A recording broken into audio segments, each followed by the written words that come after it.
guys, welcome back to my YouTube channel. If you're new here, I'm so happy to have you. Today we're talking about unforgiveness. If you end up liking this video, go ahead and share it with a cousin, a friend, a bestie, a sister, or an auntie. Share it with them because if you felt encouraged, hopefully they'll feel encouraged as well.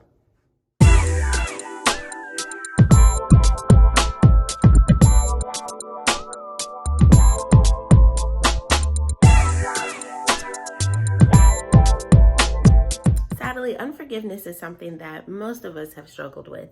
So how do we overcome it? First, let's check out what the Bible has to say about it. In the book of Matthew, and please go and read this parable that Jesus told. Please read it in full. But in the book of Matthew, there was a servant who owed the king a lot. He had a lot of debt. He owed the king 10,000 bags of gold, but the servant couldn't pay it back.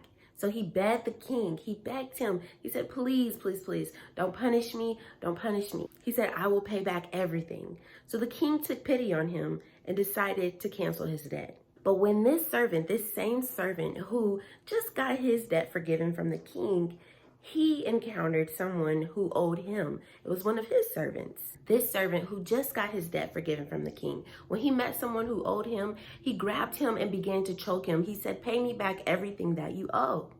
When the king found out that his servant was acting reckless because he couldn't forgive someone who only owed him 100 silver coins, but he just got his debt canceled from owing the king 10,000 bags of gold. It wasn't 10,000 pieces of gold, 10,000 bags of gold. When the king found this out, he punished him. The king was so confused. He even called him wicked. The king was like, I just forgave all your debt. You owed me so much, yet you are being unmerciful towards your servant. Shouldn't you have forgiven him? Shouldn't you have canceled his debt like I have canceled yours? The king was so angry that he handed him over to jailers to be tortured until the servant was able to pay back the king all that he owed. What gets me about this story is that the servant who got his debt canceled, his servant didn't even owe him as much or even close to what that servant owed the king, but he wasn't able to forgive someone else's debt. Guys, we are like this in so many ways. How many times have we gone to God after messing up, after offending him, after going against his holy ways? How many times have we done that and begged him to forgive us?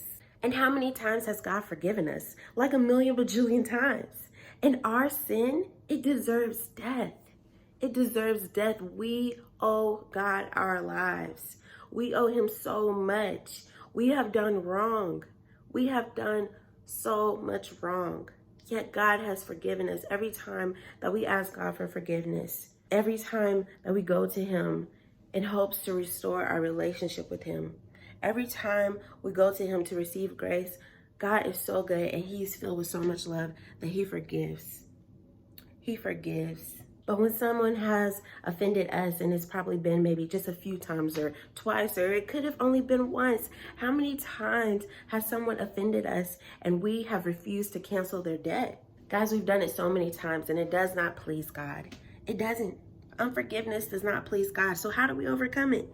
We overcome it by realizing that we have been forgiven, so we forgive. And I'm not talking about that petty kind of forgiveness where you're like, oh yeah, I forgive them. And when you see them, you smile. But deep down within your heart, you're kind of like, I don't know about her. I don't really like her. That stuff, that's not like God. That's not true forgiveness. When you truly forgive someone, your heart is going to be filled with love towards them. You might even start feeling sorry for them. And that's okay, because you understand that they're possibly struggling with a weakness right now.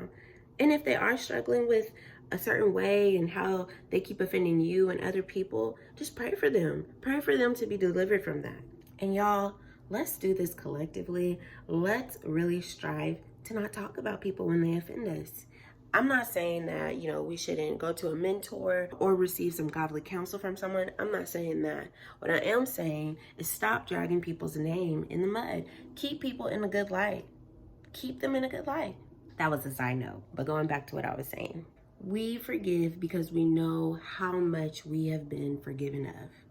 And guys, this is what the gospel is all about. We forgive because God has forgiven us. When we forgive people, when they have harmed us, when they have done us wrong, when they have offended us, when they have hurt our feelings, when we forgive, we are showing people what God has done for us. We are being just like God when we forgive. we're demonstrating his love. And we're also being like Christ. If you want to be like Christ, forgive the greatest offense in your heart. And I know sometimes it can be so hard. It can be so hard when someone hurts your feelings. But Colossians 3:12-15 helps me every time. I encourage you to check it out. Let's not be like that servant in that parable who was forgiven so much but wasn't able to forgive the little that was done to him. Let's not be like that servant. Let's be like God. Since he has forgiven, let's forgive others. I hope you all found this video encouraging. If you liked it and if you enjoy content like this, go ahead and subscribe so that you're notified and updated when new content is available. I love you guys, and Jesus loves you so much more. Bye. You gotta be quiet. Mommy's recording. Can you be quiet? Mm-hmm.